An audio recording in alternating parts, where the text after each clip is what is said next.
महागठबंधन में seat sharing को लेकर बड़ी अपडेट निकलकर सामने आई है। कैसे सीट शेयरिंग होगा, ये पेच फंस रहा था और तेजस्वी के लिए बाधाएं बढ़ती जा रही थी कि आखिर कैसे सीट बंटवारा करे तो सब लोग खुश रहे। क्योंकि मुकेश सहनी जो कि मल्लाह जाति से आते हैं, अति पिछड़ा समाज से आते हैं, तेजस्वी नहीं चाहते हैं कि उनको नाराज किया जाए। उसी अति पिछड़ी जाति को साधने के लिए तेजस्वी ने मंगनी लाल मंडल को प्रदेश अध्यक्ष बनाया। बड़ी खबर ये आई है कि कांग्रेस सीटों को लेकर राजी हो गई है। कांग्रेस कम सीटों पर चुनाव लड़ने के लिए मान गई है। पूरी खबर विस्तार से बताती हूं। महागठबंधन में भी दोनों प्रमुख दल आरजेडी और कांग्रेस के बीच सहमति बनने की बात सामने आ रही है।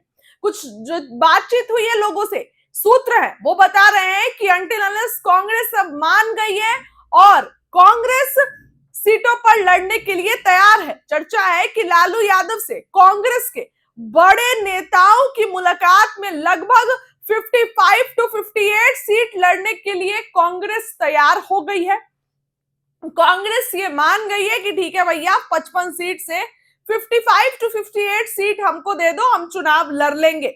अब महागठबंधन में बाधा कौन है, तो मुकेश सहनी और सीपीआई माले को मनाना ही अब महागठबंधन में बाधा है।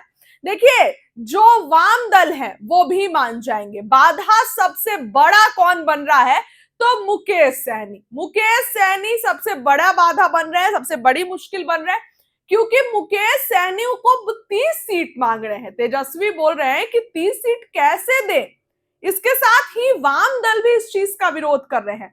वाम दल भी ये बोल रहे हैं कि आपके पास ना कोई विधायक है ना कुछ है, तो ज्यादा सीटें आप कैसे ले लीजिएगा, और वो लोग इस चीज का विरोध कर रहे हैं। ऐसे में कांग्रेस 55 to 58 सीट पर लड़ने के लिए तैयार हो गई है। महागठबंधन में अब मुकेश सहनी और सीपीआई माले को मनाना ही सीट बंटवारे में बाधा है। ये दोनों 30-30 सीट मांग रहे हैं। आरजेडी माले को 23 से 25 सीट देने को तैयार है, लेकिन सहनी को लगभग 15 सीट ही देने जा रही है। मुकेश सहनी को कहीं से भी जो है वो कांग्रेस माफ करिएगा, तेजस्वी यादव इतनी सीटें नहीं देने जा रहे हैं जितनी सीटों की मुकेश सहनी डिमांड कर रहे हैं। इसीलिए बड़ी अपडेट यही आई है कि मुकेश सहनी को जो है वो 15 सीटों पर ही मानना होगा। महज 15 सीटें ही मुकेश सहनी को मिलेंगी, इसमें कोई दो राय नहीं है, और इससे ज्यादा सीट मुकेश सहनी को नहीं मिलेगी।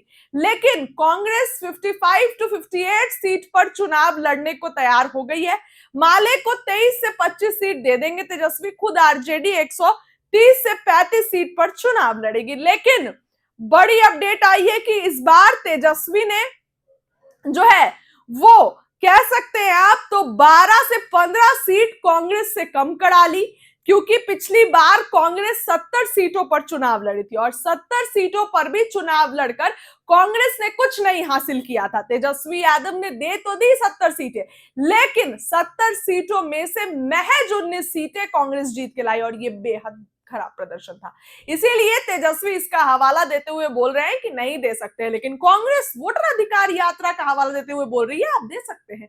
लेकिन बातें है कि लालू यादव ने मना लिया है कांग्रेस को और कह दिया है कि ठीक है, 55 to 58 सीट पर आप चुनाव लड़िए। बाधा सबसे बड़े हैं मुकेश सहनी, क्योंकि मुकेश सहनी के ही कारण पेच फंसा हुआ है। मुकेश सहनी बिल्कुल मानने को तैयार नहीं है। मुकेश सहनी कह रहे हैं कि मैं 60 सीट का डिमांड किया था।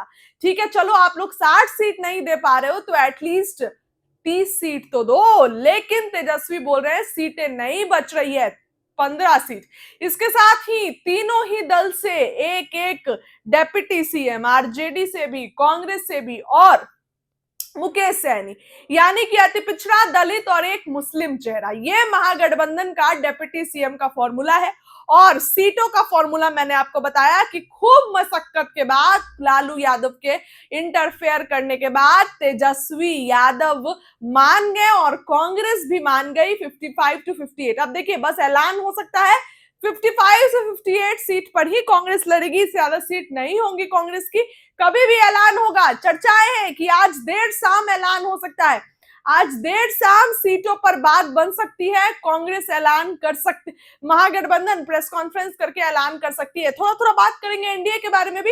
एनडीए में चिराग मानने की खबरें आ रही हैं, चिराग मान चुके हैं। कुशवाहा के घर आज पहुंची थी बीजेपी की टीम, तो कुशवाहा भी मान गए हैं, लेकिन यहाँ पर जीतन राम मांझी नाराज है। उनको भी मनाकर जल्द ही सीट बंटवारे पर ऐलान कर दिया जाएगा, क्योंकि आज से जो है वो नामांकन जो है वो हो रहा है, नॉमिनेशंस हो रहे हैं। तो जाहिर सी बात है कि अब समय नहीं है, इन लोगों को एज सून एज पॉसिबल सीटों पर ऐलान करना होगा, औपचारिक ऐलान करना ही होगा। आने वाले दिनों में दोस्तों चुनाव है, और ये चुनाव बिहार के लिए बहुत महत्वपूर्ण है, कांटे की टक्कर है, क्योंकि इस बार प्रशांत किशोर भी मैदान में है, अपने प्रत्याशियों की लिस्ट भी जारी कर दी है। तो कांग्रेस मान गई है। बड़ी अपडेट के साथ इस खबर के लिए इतना ही।